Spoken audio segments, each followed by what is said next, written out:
మరి దేవుని యొక్క ఆశీర్వాదాలను, మరి పరలోక వారసత్వాన్ని పొందుకొనుటకు మనం పిలువబడి ఉన్నాము. అయితే మనం చూసినట్లయితే ఈ రోజుల్లో భయంకరమైన పరిస్థితులు, భయంకరమైన కరువులు, శ్రమలు, ఇరుకులు, ఇబ్బందులు, వరదలను మనము ఉంటూ ఉన్నాము.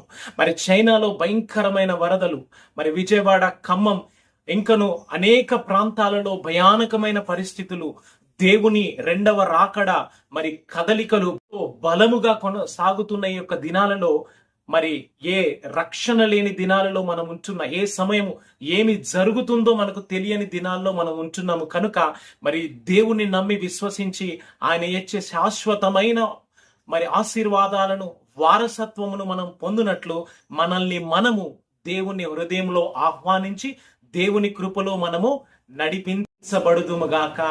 ఆమేన్.